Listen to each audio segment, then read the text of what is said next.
The desert night was not meant for running, but she had no choice.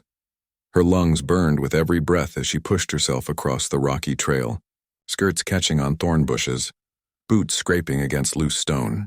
The moon hung above, pale and watchful, casting long shadows that seemed to chase her just as relentlessly as the men on horseback behind her. Somewhere in the distance the hounds barked, their voices sharp and cruel echoing through the canyon walls. She was running from the law, or at least from what the law claimed to be. Her name was Clara Weston, though in the sheriff's mouth it was spat like a curse. Accused of theft, of slipping jewelry from a rich rancher's wagon, of daring to steal when in truth she'd only been framed. She had shouted her innocence in the crowded saloon, but no one listened. The men who'd pointed the finger had more money, more power, and in this land, that was the only justice anyone cared about. Now she was prey. Every crack of gunfire behind her felt like it tore the night apart. Clara ducked low as a bullet whistled past her ear, ricocheting off stone. Her heart pounded so loud she thought it would betray her to the sheriff's dogs. She could smell the leather and dust of the horses when the wind shifted, could almost hear the cruel satisfaction in the men's laughter as they closed in. Her legs threatened to give way. For a moment she stumbled, falling to her knees in the sand. She bit her lip, tasting blood, and forced herself back up. If she fell now, she would never rise again. And then she saw it, the canyon mouth opening before her. A jagged gap in the desert wall, shadows thick and impenetrable. She hesitated only a second before slipping into its depths, hoping the rocks would hide her from the sheriff's eyes. The barking of the hounds grew faint, muffled by the stone walls, until at last there was silence. But she was not alone. A sound, soft, deliberate, came from above. Clara froze, every instinct screaming at her to turn and run, but her body refused. Slowly, her eyes lifted to the ledge that overlooked the narrow canyon path.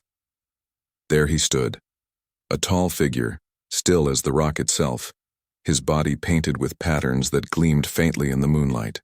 Long hair, dark as midnight, fell across his shoulders. In his hands a bow was drawn, the arrow aimed directly at her chest.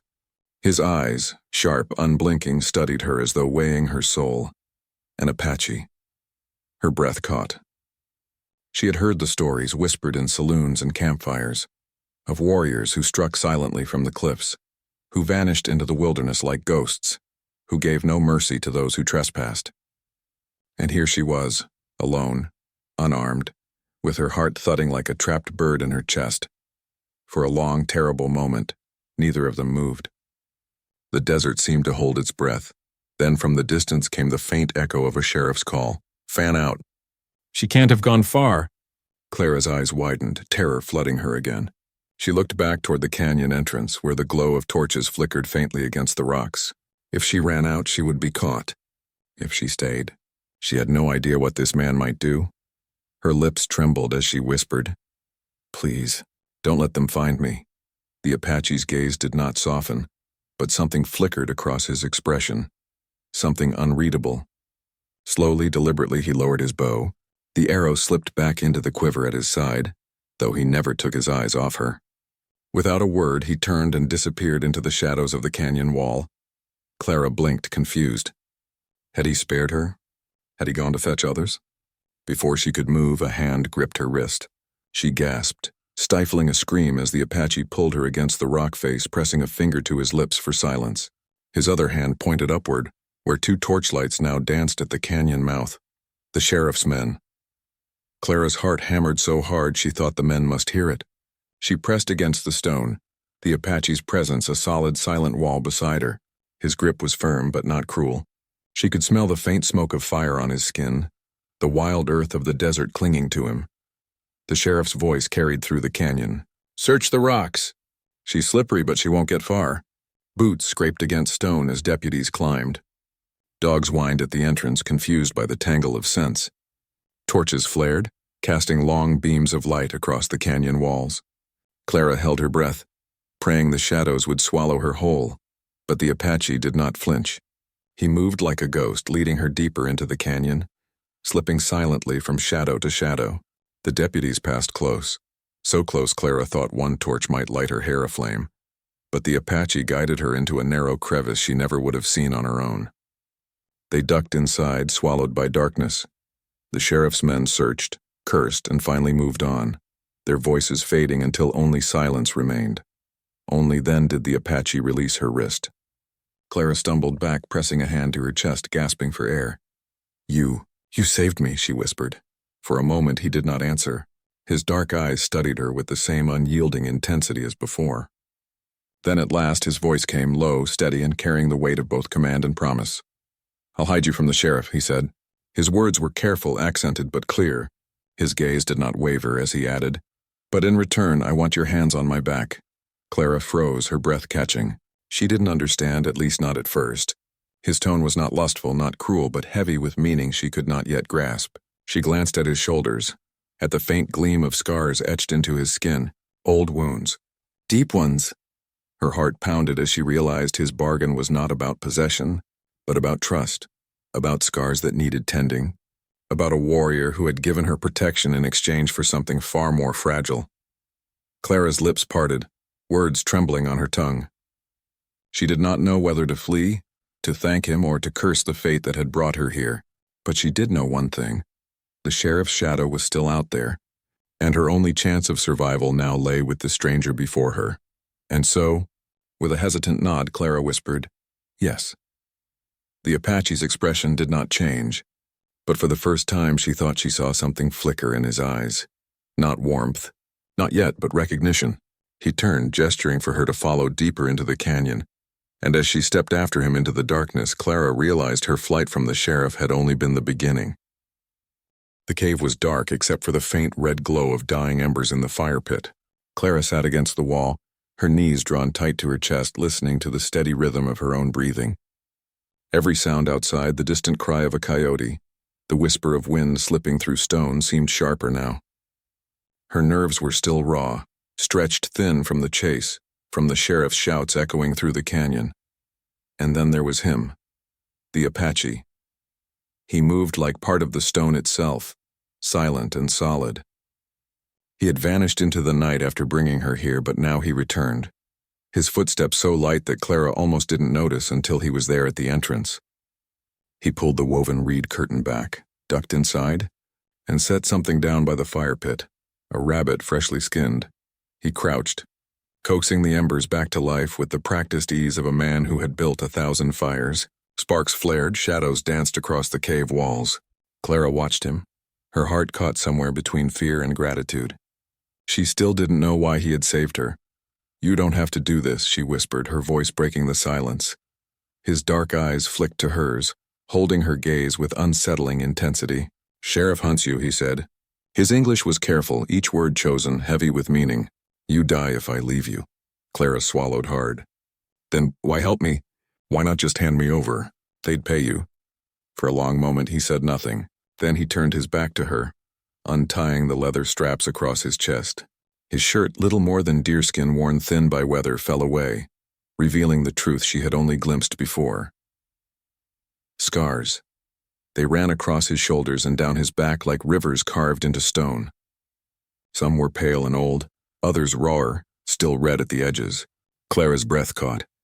She had seen scars before, her father's knuckles from bar fights, her brother's forearm from an accident with a saw, but nothing like this. These were the scars of whips, of knives, of battles fought and survived. He faced the fire, his back to her, and spoke low, almost like a growl. "I hide you. But in return?" He paused, as though the words cost him something. "I want your hands on my back." Clara's heart lurched. At first the meaning twisted in her chest, frightening her.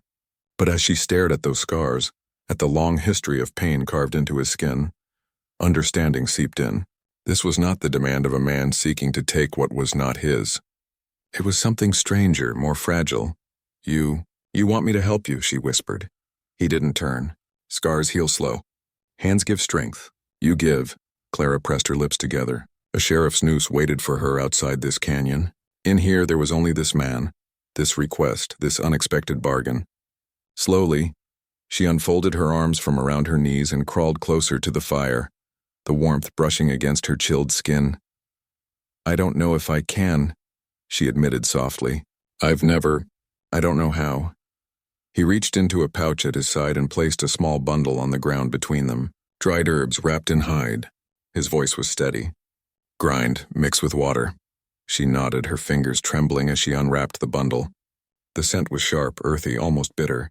She found a small clay bowl near the fire, poured a little water from a skin he carried, and crushed the herbs into a paste. The simple act steadied her nerves, something to focus on besides her racing thoughts. When the salve was ready, she hesitated. Her hand hovered above his back, inches from his skin.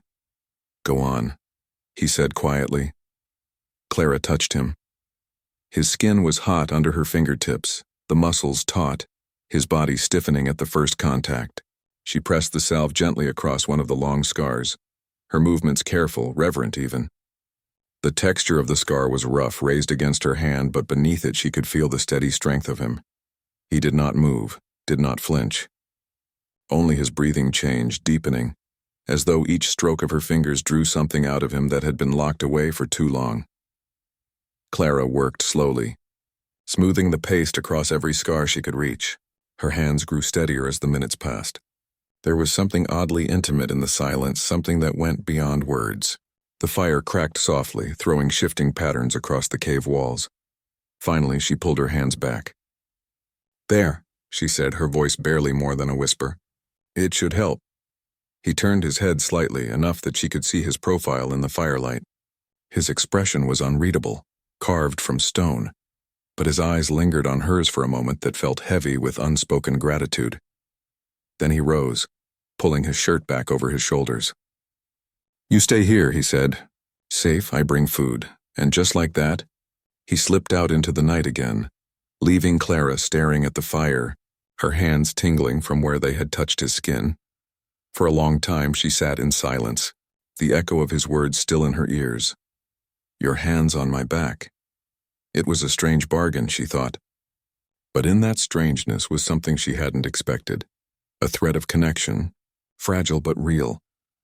When she finally lay down on the woven blankets to sleep, Clara realized she was no longer afraid of him. Not at all. Morning came slowly to the canyon, the light of dawn slipping in soft gold over jagged cliffs. Clara stirred on the blanket, the scent of smoke and sage lingering in the air. For a moment she didn't remember where she was. Then the night came back in flashes, the sheriff's dogs, the chase, the cave, the Apache's scars beneath her hands. She sat up, pulling the blanket tighter around her shoulders. The fire had burned low, just a nest of glowing embers. The cave was empty, but she wasn't alone. Outside, faintly, she could hear the sound of movement, steps crunching lightly on stone, the call of a bird echoing back. When he appeared again, the Apache carried a bundle of mesquite branches in one hand and a pouch in the other. Without a word, he set the wood down, rebuilt the fire, and placed the pouch in her lap. Clara looked inside and blinked. Corn cakes still warm and strips of dried venison. "You eat," he said. Clara hesitated, then nodded. "Thank you." She tore off a piece of the corn cake, the taste simple but grounding. The Apache sat across from her, watching her without speaking. His silence was not cold, though. It was the silence of someone who measured every word, who understood the weight of them. Finally, she asked, "What's your name?" He was quiet for a long moment, as though considering whether to share it. "Kaya," he said at last. "Kaya," she repeated softly, letting the sound rest on her tongue. "I'm Clara." His eyes flickered, acknowledging her words, then dropped back to the fire. The days began to blur together after that, but in their rhythm, Clara found something she hadn't expected, a strange sense of belonging. Kaya kept her hidden in the canyon, teaching her how to stay out of sight. He showed her a narrow stream where she could wash, a grove where wild berries grew, and how to lay flat against the rocks when hawks circled overhead. Because sometimes, he explained, hawks were not hawks at all but scouts watching from a distance. At night, when the desert grew cold, Clara would build the fire while Kaya disappeared into the darkness. He always returned with something: fish from the stream, rabbits, roots she wouldn't have known were edible. And always, before she slept, he sat with his back to her, letting her spread the salve over his scars. At first it was awkward, her hands hesitant, her breath catching whenever he tensed, but slowly the ritual changed. Her touch grew confident, and his body, once rigid as stone, began to soften under her care. He rarely spoke during these moments, but when he did, his words painted pictures Clara had never imagined, He told her of battles fought when he was still a boy, of watching his people driven from their homes, of the betrayals that carved the scars she tended. He spoke of brothers lost, of a mother who had sung him to sleep under the stars, of the way the land itself had become both friend and enemy. Clara listened, her heart pulling tight with every story. She had never thought of the world beyond her small town. She had never thought of the cost others bore so that her neighbors could settle land that had never belonged to them. Sometimes she shared her own stories too, small, almost silly things at first. The way her father used to carve whistles from reeds, how her little sister once dyed the family's wash pink with a berry stain. She told him of her arrest, of the sheriff's hand closing hard on her arm, of the fear in her chest when the noose had seemed only days away. Kaya never judged. He only listened, nodding slowly, his dark eyes steady on hers. One evening, after she finished tending his back, Clara sat with her arms wrapped around her knees, staring into the fire. Kaya was quiet beside her, sharpening the blade of his knife. The desert outside thrummed with night sounds, the low hum of crickets, the distant yip of coyotes. "Why me?" Clara asked suddenly. Kaya's hand stilled. He looked at her, his gaze unreadable. "You could have let them take me," she said, her voice low. "You could have walked away. Why risk yourself for a stranger?" The fire popped, sending a spark spiraling upward. Kaya set his knife down. "Because I know what it is to run," he said simply. "To be hunted. To have no one." His words sank into her chest like a stone in deep water. She lowered her eyes, blinking hard. For so long she had felt alone in her fear, in her desperation. But sitting here in this cave with a man scarred by battles she could barely imagine, she wasn't alone anymore. Slowly she reached out, her hand brushing the back of his. He didn't pull away. The days grew hotter as the sun climbed higher in the sky. Clara learned to move quietly, to listen for danger in the shifting silence of the canyon. Kaya began teaching her small skills, how to grind herbs into medicine, how to set snares, how to track by reading the faintest marks in the dirt. She was clumsy at first, but he was patient, correcting her with steady hands and rare but genuine smiles that made her chest flutter in ways she didn't understand. One afternoon, they walked together to gather firewood. Clara carried a small bundle, her arms aching but her spirit light. For the first time since the nightmare began, she felt safe. But when they returned to the cave, Kaya froze at the entrance. He raised his hand, signaling her to stop. Clara's heart jumped into her throat. She followed his gaze and saw it, a boot print in the dust, fresh and heavy. Her stomach dropped. "The sheriff," she whispered. Kaya's jaw tightened. He crouched, studying the ground, his eyes narrowing. "They're close," he said. Clara's pulse hammered in her ears. She had known this hiding couldn't last forever. The sheriff wasn't a man to give up, not when he believed justice or pride was on the line.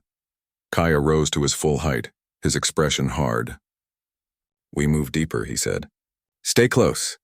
Clara clutched her bundle of wood tighter, her fear returning like a storm cloud. Yet as she looked at him, his steady presence, the quiet strength in his voice, she felt something else too. Hope. Because as long as Kaya stood between her and the sheriff, she wasn't running alone. The canyon air was heavy that night, as if even the desert was holding its breath. Clara lay awake on her blanket, staring at the ceiling of stone above her. The cave that had once felt like shelter now pressed in around her, each shadow whispering of danger. She heard Kaya outside, pacing near the fire pit, his steps careful, deliberate. He hadn't slept in 2 nights, not since finding that boot print in the dust. His senses were sharper than hers, but even Clara could feel it now. The sheriff was closing in. At dawn, Kaya returned to the cave. His bow hung at his side, and his eyes, though weary, burned with focus. "They are near," he said. Clara's breath caught. "How near?" He crouched by the fire, brushing ash from his hands. "A day, maybe less, 6 men. Sheriff leads them." The words turned her blood cold. She pictured the sheriff's face, hard and cruel beneath the brim of his hat, the way he had looked at her as though she were already guilty, already sentenced. She hugged her arms around herself. "Kaya, maybe I should go," she whispered. "If they catch me here, they'll kill you too." His head snapped up, his eyes locking onto hers with fierce intensity. "No." But he cut her off, his voice sharp. "I chose this. You are under my protection." The conviction in his tone silenced her. For a long moment neither of them spoke. the fire crackling softly between them. Clara's chest ached. She had never asked for him to risk his life, but now that he had, she couldn't bear the thought of being the reason he fell. That evening, Kaya led her deeper into the canyon, into a place she hadn't seen before. A narrow trail wound between towering cliffs, opening to a hidden hollow where the rocks themselves seemed to fold inward like protective arms. "This place," Kaya said, gesturing toward a gap in the stone. "You stay. They will not find you here."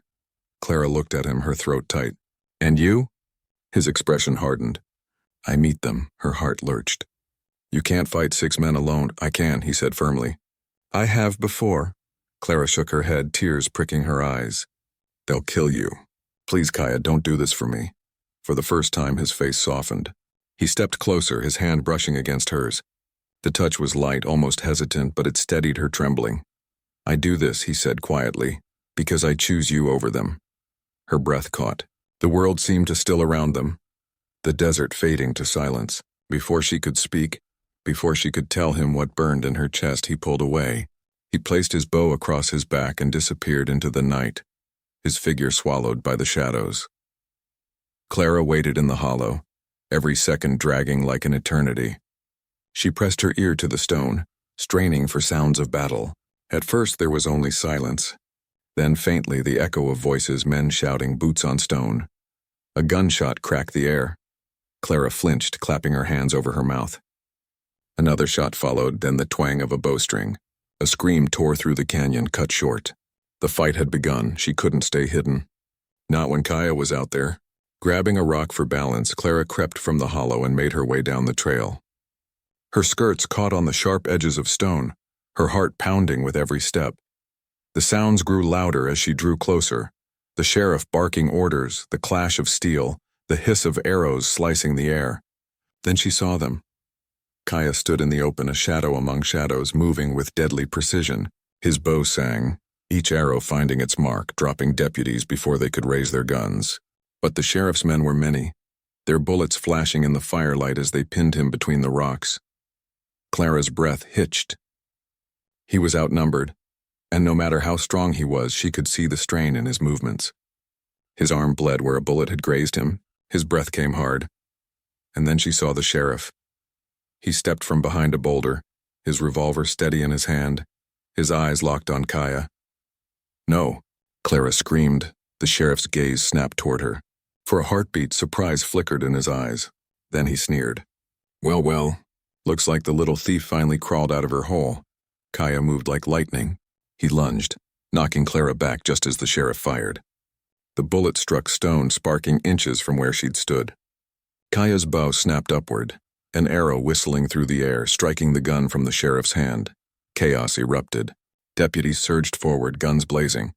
Kaya shoved Clara behind him, his knife flashing as he closed the distance.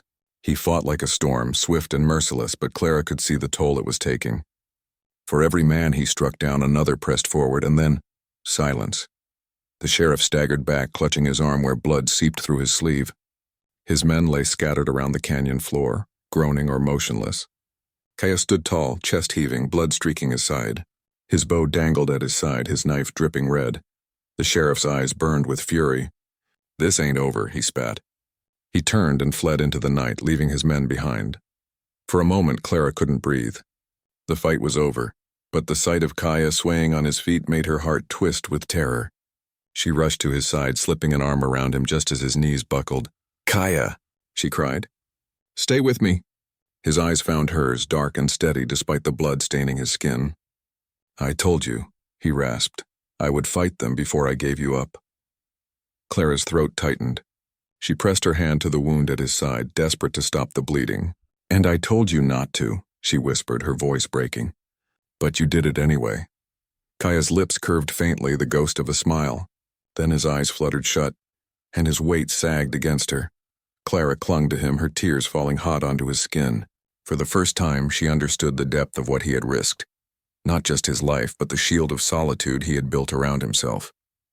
He had broken it for her, and now it was her turn to fight for him. The cave smelled of smoke and sage, sharp with the copper tang of blood. Clara pressed a cloth hard against Kaya's wound, her hands trembling. His skin burned with fever, sweat beading across his brow. Each shallow breath he drew scraped against her heart like a knife. "Stay with me," she whispered fiercely. "Please don't you dare leave me now." Outside, the night was deathly still. The sheriff and what was left of his men had fled, but Clara knew they would return. Not tonight, maybe not tomorrow, but soon. The sheriff wasn't the type to accept defeat. And when he came back, he'd come harder, angrier. But all that mattered now was the man lying in front of her. She cleaned his wound with trembling hands, using every scrap of herb Kaya had taught her to grind. She whispered to him as she worked, not sure if he could hear her. Stories of her childhood, of her little sister's laughter, of her mother's lullabies. Anything to tether him to the world, to keep him from slipping away. Hours passed. The fire burned low. Finally, his eyes fluttered open. "Clara." His voice was hoarse, cracked like dry earth. She leaned close, tears springing to her eyes. "I'm here. I'm right here." He tried to sit up, but she pressed a hand to his chest. "Don't you move. You've lost too much blood already." A faint smile ghosted across his lips. "You boss me now?" Clara laughed through her tears, shaking her head. "Yes, someone has to keep you alive."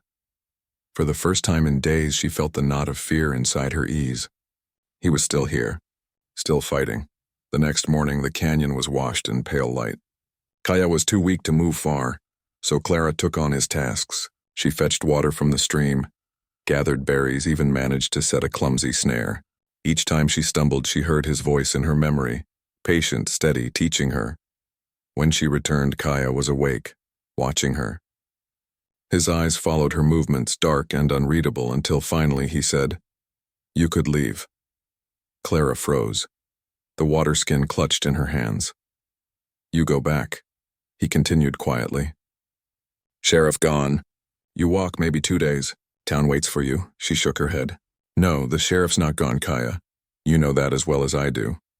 His gaze hardened. "Then you go farther, beyond his reach. Start again, and leave you?" Her voice cracked. Kaya didn't answer. He looked away, his jaw tightening. Clara crossed the cave, kneeling beside him. She reached for his hand, her fingers curling around his. "You think I could walk away after everything you've done for me? After you risked your life, bled for me?" Her eyes shone with fierce determination. "I don't want freedom if it means leaving you behind." His eyes flicked to hers then, sharp with something unspoken. Fear, perhaps, not for himself, but for her, Clara. His voice was rough, strained. "My life is not easy. My path, it is hard. Alone I endure. With you." He hesitated, the words faltering as if they carried more weight than he had ever given voice to. "With you it is dangerous." She tightened her grip on his hand. "Then let it be dangerous, because I would rather face danger with you than safety without you." Silence stretched between them, thick and heavy. The fire popped softly, the canyon wind whispering through the rocks. Finally, Kaya's shoulders eased, his eyes softening as they searched hers. And for the first time, Clara saw it, the walls around him breaking, the raw truth in his gaze. "You choose this?" he asked quietly. She nodded, her voice steady. "I choose you." The days that followed were a blur of recovery. Clara stayed at his side, tending his wounds, feeding him what little she could gather. Slowly, Kaya regained his strength. He rose to his feet again, his movement still stiff but his spirit unbroken. The sheriff did not return, not yet. Perhaps he licked his wounds in town, gathering more men. Perhaps he planned his vengeance. But in the silence between battles, Clara and Kaya carved out something neither had expected. At night, they sat by the fire, sharing stories not of pain, but of dreams. Clara spoke of places she wanted to see, the ocean, the mountains beyond the desert. Kaya spoke of the stars, of how his people believed each soul became part of the night sky. Sometimes their hands brushed, lingering just a moment too long. One evening, Clara pressed the salve onto the last of his healing scars. Her fingers lingered on his back, tracing the lines not with pity but with reverence. "These don't make you weak," she said softly. "They make you more than strong. They make you someone I trust with my life." He turned then, catching her hand in his gaze holding hers steady. "And you," he murmured, "make me more than alone." Her breath caught, and in that moment Clara knew her choice had never truly been about freedom or safety. It had always been about him. One morning, weeks later, Kaya led her to the edge of the canyon. The land stretched wide before them, endless desert giving way to far-off hills. The sky blazed with sunrise, painting everything in gold. The world waits, Kaya said quietly. We can go anywhere, but the choice is yours. Clara looked out at the horizon, then at him. The sheriff, the town, her old life. They were behind her now, ghosts fading in the distance. Ahead was uncertainty, danger, struggle. But also, ahead was him. She stepped closer, sliding her hand into his, her voice steady. Then let's go together. Kaya's fingers closed around hers, strong and sure. And for the first time, Clara felt truly free, not because she had escaped the sheriff, but because she had chosen her path, her heart, her future. Together they walked toward the rising sun, leaving the canyon behind, and with every step, Clara pressed her choice deeper into the earth, into her soul. Not freedom alone, but freedom with him.